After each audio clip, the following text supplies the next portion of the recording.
Selamat pagi Bapak Ibu Saudara yang saya kasih. Pagi hari ini saya tahu Anda bersama-sama dengan saya, baik saudara yang ada di Indonesia ini maupun di belahan bumi yang lain. Pagi hari ini saya ingin membacakan satu firman Tuhan sebelum kita mulai masuk dalam khotbah, yang saya ambil dari kitab Yesaya 40 ayat yang ketiga yang berbunyi demikian. Ada suara yang berseru-seru, persiapkanlah di padang gurun jalan untuk Tuhan. Luruskanlah di padang belantara jalan raya bagi Allah kita. Tentunya kita tahu ayat ini berbicara tentang siapa? Berbicara tentang seorang pendahulu daripada Yesus, yaitu Yohanes Pembaptis. Sepupu daripada Tuhan Yesus sendiri dari keluarga Sakaria dan Elisabet, yang merupakan kakak daripada Maria sendiri, ibu Yesus. Ketika itu Yohanes Pembaptis memang dinubuatkan bahwa dia akan membuka jalan bagi juru selamat ke atas dunia ini. Maka saudaraku, Yohanes Pembaptis melakukan tugasnya. Bahkan dia ini membaptiskan orang-orang, dia mengajari orang-orang. Tapi selang berapa waktu lama, pada keesokan harinya, Yohanes melihat Yesus datang kepadanya dan ia berkata, "Lihatlah anak domba Allah yang menghapus dosa dunia." Saudara, perkataan ini merupakan perkataan yang sangat-sangat mendasar dan luar biasa yang dikatakan oleh Yohanes Pembaptis tentang seorang yang bernama Yesus. Lihatlah anak domba Allah yang menghapus dunia. Bapak Ibu, menjadi kebanggaan bagi Yohanes Pembaptis untuk mengatakan kata-kata ini di depan orang banyak, dan mungkin semua orang dari beberapa belahan tempat ada di situ dan mendengarkan suara itu. Mendengar bahwa Yesus, dialah anak domba Allah yang menghapus dosa dunia. Saya ingin berkata pada saudara semuanya bahwa ini merupakan sesuatu yang harus kita sadari, bahwa Yesus datang ke dunia ini adalah untuk menebus kita semuanya. Tetapi saudaraku, apa yang dikatakan Yohanes berikutnya adalah, kemudian daripada aku akan datang seorang yang telah mendahului aku, sebab ia telah ada sebelum aku. Dan aku sendiri pun mula-mula tidak mengenal dia. Tapi untuk itulah aku datang dan membaptis dengan air, supaya ia dinyatakan kepada Israel. Kehormatan yang luar biasa bagi Yohanes Pembaptis, mendapatkan Yesus datang kepada dia dengan satu tujuan, untuk dibaptiskan oleh Yohanes Pembaptis. Bapak Ibu sekalian yang saya kasihi, ini merupakan sesuatu tanda bahwa Yesus menyerahkan dirinya, berkomitmen untuk melakukan semua kehendak Bapa, supaya dalam pelayanannya di atas dunia ini, dia tetap menjadi seorang anak Allah yang turun ke dunia ini, yang melakukan semua kehendak Bapa. Tapi saudaraku, selang beberapa waktu kemudian, mungkin setahun ataupun 2 tahun kemudian, maka apa yang terjadi dengan Yohanes bertolak belakang dengan apa yang dia lakukan pada saat pertama kali. Pada saat diundang oleh Herodes, dia menegur Herodes dan berkata, "Herodes, engkau seorang yang berdosa, karena engkau telah mengambil istri daripada saudaramu yang kau nikahi hari ini." Betapa marahnya Herodes pada waktu itu. Dan dia menangkap Yohanes dan dimasukkannya dalam penjara. Tapi saudaraku, ketika Herodias mendengarkan perkataan ini, hatinya semakin panas dan dia berkata, "Aku harus membalas dendam dengan perkataan Yohanes ini, yaitu aku akan membunuh dia." Maka dibuatlah sebuah tipu muslihat yang luar biasa oleh Herodias. Dia mengadakan pesta besar-besaran, dan di tengah-tengah pesta itu dia mengundang anaknya untuk menari di depan raja. Dan saudara tahu, tarian anak ini bukanlah tarian yang biasa, tapi tarian yang erotis sekali, yang membuat Herodes dalam keadaan mabuk begitu terpana, begitu terkesan dengan tari-tarian daripada anak Herodias ini. Dan dia berkata kepada Herodias, "Betapa indahnya tari-tarian yang kau sampaikan, yang kau persembahkan di depan aku. Kalau engkau meminta sesuatu pada hari ini, mintalah. Sebatas setengah daripada kerajaanku akan kuberikan kepadamu." Saudara, ini merupakan satu kesempatan bagi Herodias untuk melampiaskan kebenciannya, kedengkiannya, dan dia berkata kepada Herodes, yang kuminta adalah kepala Yohanes. Penggalah kepalanya dan taruhlah di atas nampan dan bawalah kemari. Bapak Ibu yang kasih dalam Tuhan, ini merupakan satu permintaan daripada Herodes yang dapat dikatakan sangat kejam. Tetapi saudaraku, ketika sebelum hal ini terjadi, ketika Yohanes masih ada dalam penjara Yohanes mendengar tentang pekerjaan Kristus. Yesus mengajar, bahkan Yesus membaptis. Lalu yang menyuruh murid-muridnya bertanya kepada Yesus, engkaukah yang akan datang itu? Atau haruskah kami menantikan yang lain? Murid-murid berkata, baik guru, kami akan pergi kepada Yesus dan bertanya tentang hal itu. Siapakah dia sebenarnya? Mereka berjalan menuju Yesus. Dan mereka melihat bagaimana Yesus mengajar. Mereka melihat bagaimana Yesus membaptiskan orang-orang di sana. Tapi Yesus sama sekali tidak memperhatikan mereka. Mungkin mereka bertanya, Yesus, siapakah engkau sebenarnya? Seakan-akan Yesus cuek. Dia bekerja seperti apa yang dia inginkan. Mengajar orang, membaptiskan orang. Tapi suatu saat, beberapa lama berselang, Yesus menjawab mereka, pergilah kembali pada Yohanes dan katakanlah kepada dia apa yang kau dengar dan apa yang kamu lihat. Coba lihatlah, orang buta melihat, orang lumpuh berjalan, orang kusta menjadi tahir, orang tuli mendengar, orang mati dibangkitkan, dan kepada orang miskin diberitakan kabar baik. Saudara, hal inilah yang dikatakan Yesus. Tapi pada awalnya dia cuek, tidak mau menjawab apa-apa. Tapi setelah itu dia berkata, pergilah kembali kepada Yohanes, katakanlah apa yang kamu dengar dan apa yang kamu lihat. Orang buta melihat, orang tuli mendengar, orang kusta tahir, orang mati dibangkitkan. Katakanlah kepada Yohanes, itulah aku. Dan murid-murid Yohanes pada pulang kembali kepada Yohanes. Dan Yesus kembali kepada murid-muridnya. Dan ketika segala sesuatu itu, dia berada di tengah-tengah muridnya dan orang-orang banyak itu, dia berkata satu hal, untuk apakah kamu pergi ke padang gurun, melihat buluh yang digoyangkan angin kian kemari? Mengapa engkau ingin melihat orang-orang yang berpakaian halus? Engkau hanya bisa melihatnya di dalam kerajaan. Ini merupakan satu sindiran Yesus pada orang-orang banyak itu. Kalau mereka ingin melihat Yohanes, lihatlah dia seperti apa adanya. Kalau dia ingin melihat Yesus, lihatlah dia sebagaimana apa adanya. Dan saudaraku, satu kata-kata yang terakhir, satu kata-kata yang memberikan kekuatan yang luar biasa. Seandainya Yohanes mendengarkan kata-kata ini, Yesus berkata, sesungguhnya di antara mereka yang dilahirkan oleh perempuan, tidak pernah tampil seorang yang lebih besar dari Yohanes Pembaptis. Saya bisa membayangkan, saudaraku, seandainya hal ini didengar oleh Yohanes di dalam penjara. Yesus yang berkata, anak domba Allah yang berkata, anak domba Allah yang menghapus dosa dunia berkata, sesungguhnya di antara mereka yang dilahirkan oleh perempuan, tidak pernah tampil seorang yang lebih besar daripada Yohanes Pembaptis. Merupakan satu kekuatan yang luar biasa bagi Yohanes. Karena sebentar lagi dia harus menghadapi golok yang akan memancung kepalanya. Bahkan dia akan menghadapi segala siksaan-siksaan mungkin. Tetapi kata-kata ini membuat dia merasa, aku tahu siapakah aku ini. Bapak Ibu yang kasih dalam Tuhan, ketika Yohanes mendengarkan hal ini, dia mulai memikirkan apa sih arti daripada kata ini. Saya ingin berkata pada kita semua, yang pertama adalah, Anda telah melakukan lebih baik dari yang Anda pikirkan. Kata-kata ini membuat Yohanes berkata, aku telah melakukan sesuatu yang baik, lebih daripada aku pikirkan. Bukankah hari-hari ini seringkali kita ini menjadi orang-orang demikian, Bapak Ibu? Di dalam segala kesulitan-kesulitan dalam kehidupanmu, engkau sering berkata, mengapa terjadi hal seperti ini? Mengapa aku harus mengalami hukuman-hukuman? Mengapa aku harus menjadi seorang yang dihina oleh orang lain?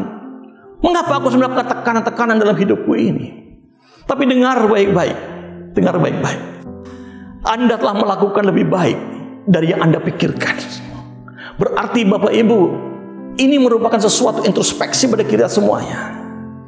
Tidak ada sesuatu pun yang kita lakukan di atas dunia ini yang sempurna.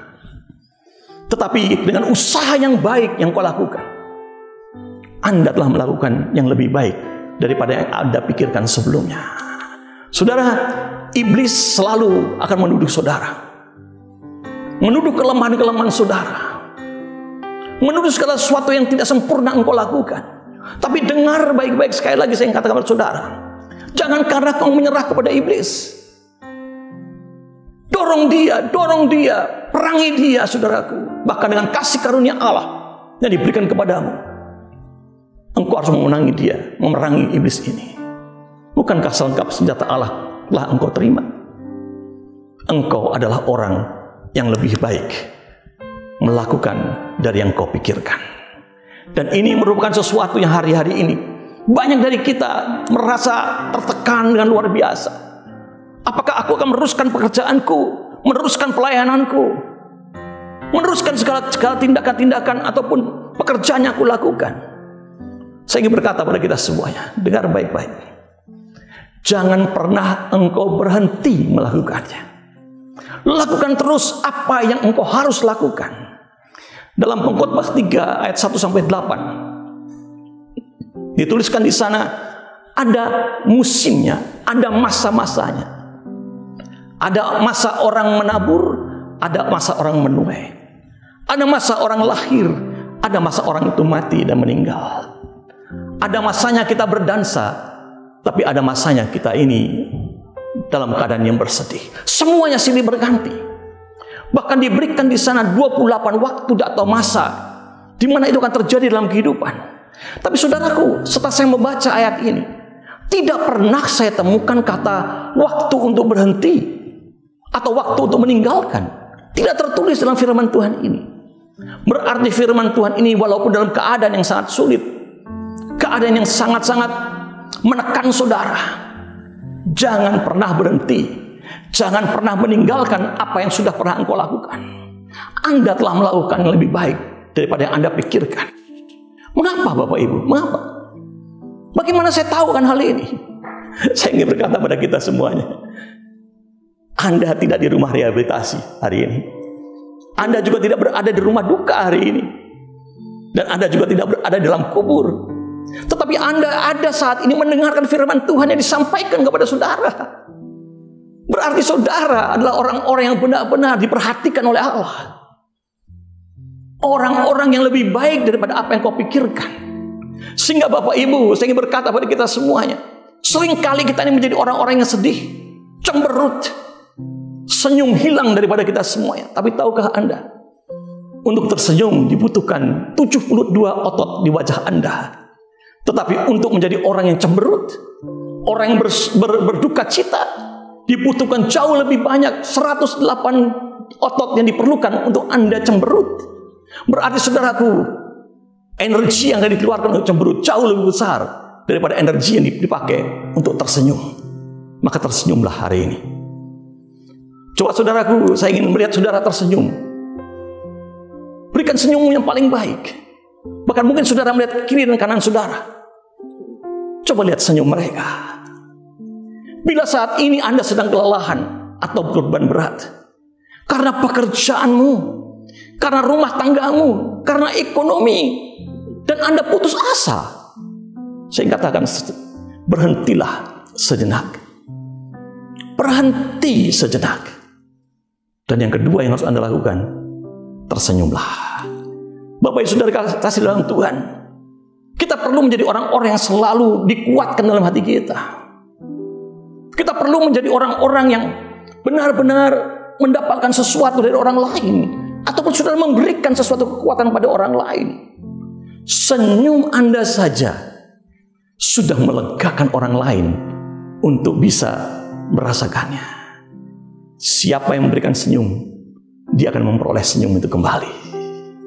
Bapak Ibu, yang kedua, saya ingin berkata, ketika Yohanes Pembaptis mendengarkan kata-kata Yesus itu, bahwa belum pernah ada seorang yang lahir daripada seorang wanita seperti Yohanes Pembaptis. Muncul pikiran kedua dalam dirinya. Anda berharga lebih dari yang Anda pikirkan. Bapak Ibu, satu penderitaan itu jangan dipikir hanya penderitaan yang membuat kita menjadi orang-orang yang akhirnya dipojokkan. Menjadi seorang yang mungkin merasa kecil, mungkin merasa terhina. Tapi saudara, dengar baik-baik. Kalau kita menjadi orang-orang yang berada di tengah-tengah orang-orang yang percaya Yesus, orang-orang yang mengerti tentang kekuatan Allah yang diberikan, maka engkau akan mendapatkan kekuatan itu dari mereka. Yesaya 41 ayat 6-7 berkata demikian. Yang seorang menolong yang lain dan berkata kepada temannya, kuatkanlah hatimu. Tukang besi menguatkan hati tukang emas, dan orang yang memipihkan logam dengan martil menguatkan hati orang yang menempa di atas landasan. Ia berkata tentang patrian, itu baik, lalu menguatkannya dengan paku-paku sehingga tidak goyang. Bapak Ibu sekalian, dengar baik-baik. Tukang besi itu menguatkan tukang emas, dan orang yang memipihkan logam dengan martil menguatkan orang yang menempa di atas landasan. Ia berkata pada patrian, itu baik, lalu menguatkannya dengan paku-paku sehingga tidak goyang. Banyak kita yang goyang dalam hidup kita hari-hari ini. Banyak kita menjadi orang-orang yang akhirnya seperti layang-layang yang terputus.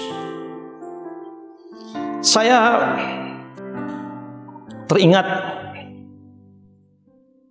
di tahun 1993. Ketika kami tahun 1987 membangun Gereja Kristen Perjanjian Baru di Indonesia ini. Tahun 93 kami semuanya merasa kehilangan.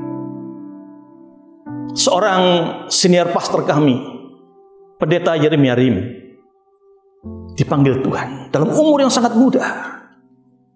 Saya bertanya, mengapa dalam usia muda itu engkau harus dipanggil Allah?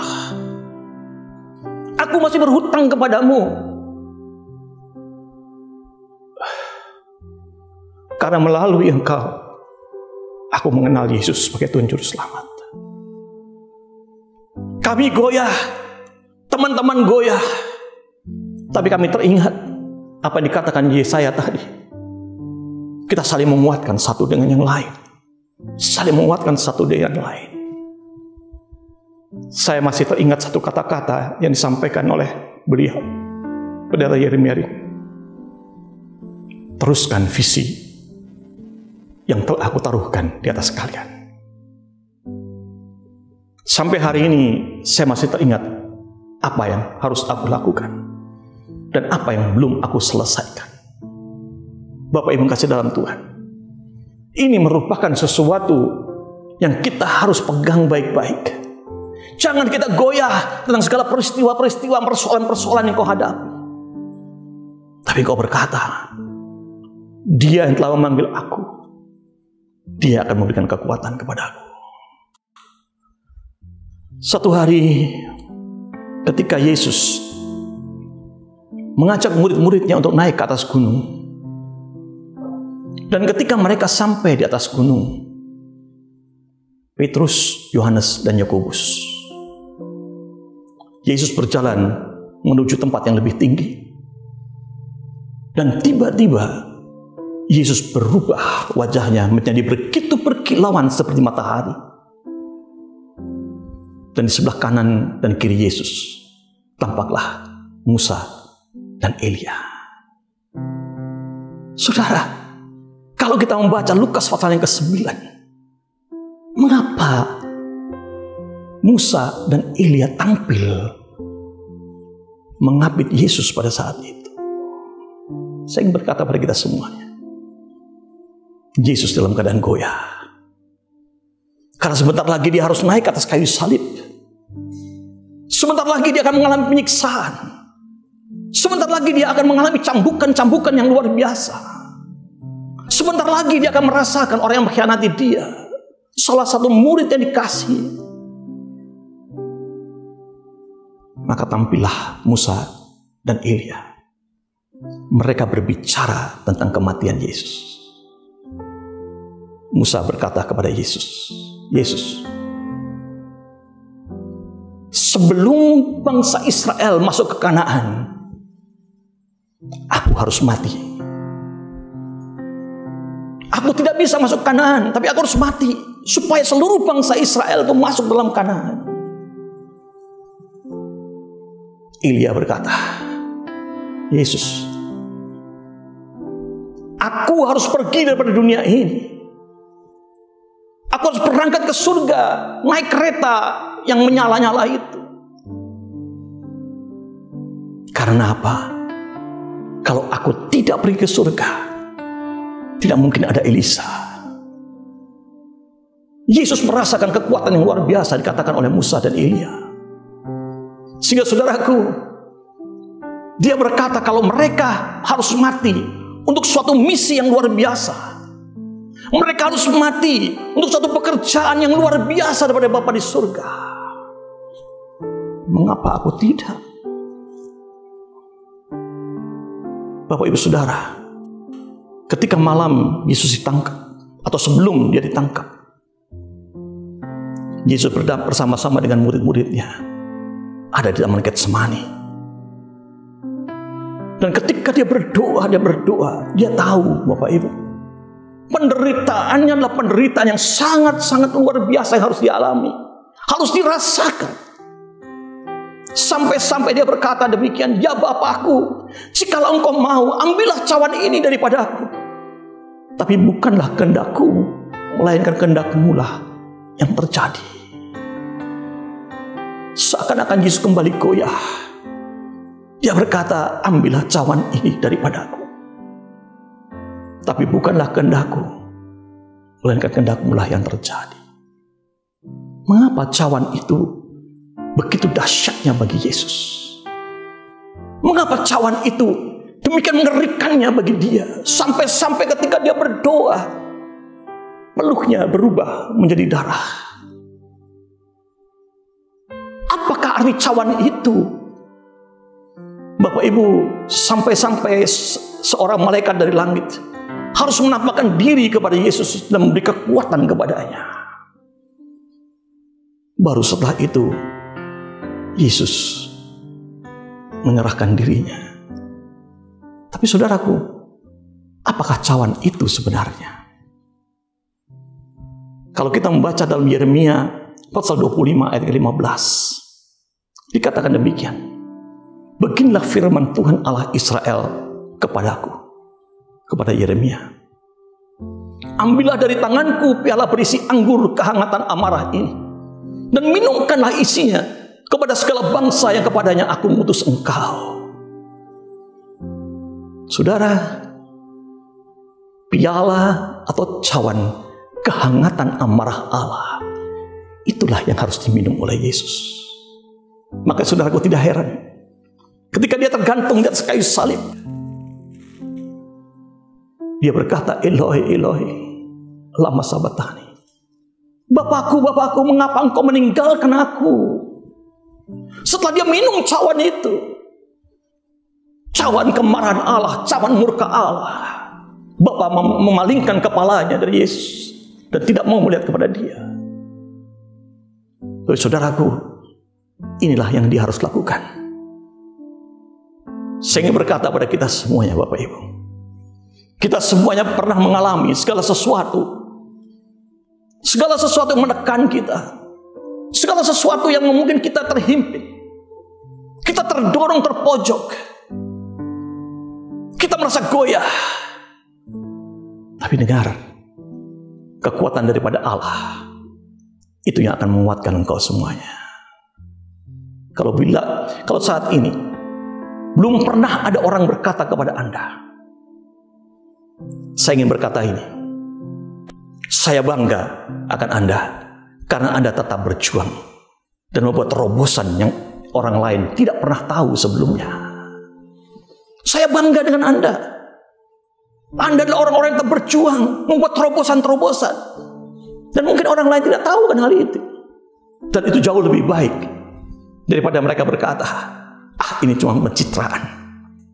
Jadi saudara yang dalam Tuhan, yang menerima kekuatan Tuhan, saudara tahu apa yang harus saudara kerjakan. Saya tutup dengan satu ayat ini Bapak Ibu. Dari Filipi 4 ayat 13. Segala perkara dapat kutanggung dalam Dia yang memberi kekuatan kepadaku. Segala perkara. Apakah perkara ekonomimu? Apakah perkara pekerjaanmu? Apakah perkara rumah tanggamu? Apakah perkara pelayananmu? Dengar baik-baik. Semuanya dapat kau tanggung karena Dia yang berikan kekuatan kepadamu.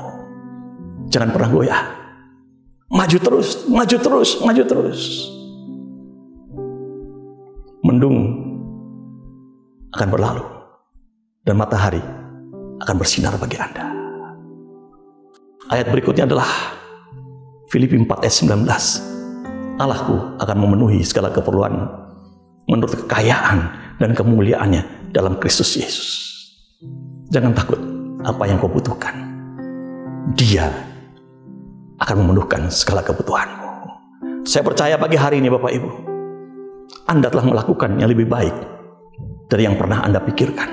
Dan Anda berharga lebih dari daripada apa yang Anda pikirkan hari ini. Untuk itu, maju terus. Jangan pernah mundur. Tidak ada kata atau kamus dalam diri kita yang mengatakan kita harus mundur dan meninggalkan. Teruskan perjuanganmu. Amin. Mari kita berdoa. Tuhan Yesus, terima kasih. Engkau Allah yang telah bersabda kepada kami. Firman-Mu yang memberikan kekuatan kembali kepada kami ya Tuhan. Dan firman-Mu yang membuat kami lega. Beban terasa dilepaskan daripada kami. Sehingga Tuhan, kami tidak mau cuman berdiam diri atau berjalan. Kami ingin berlari bersama-sama dengan Engkau. Mencapai tujuan yang Tuhan sudah siapkan bagi kami semuanya ya Bapa. Untuk itu Tuhan, biarlah kekuatan-Mu terus mengalir dalam diri kami masing-masing. Terus dan terus ya Bapa. Karena kami tahu Tuhan, siapakah kami? Kami telah melakukan lebih baik dari yang pernah kita pikirkan. Dan kami juga Tuhan, seorang yang lebih berharga daripada yang pernah kami pikirkan. Berkati anak-anak-Mu Tuhan. Berkati mereka dengan berkat Tuhan yang melimpah. Dan kiranya berkat daripada Allah Bapa, Allah Anak, dan Allah Roh Kudus menyertai kita semuanya hari ini dan sampai selama-lamanya. Amin.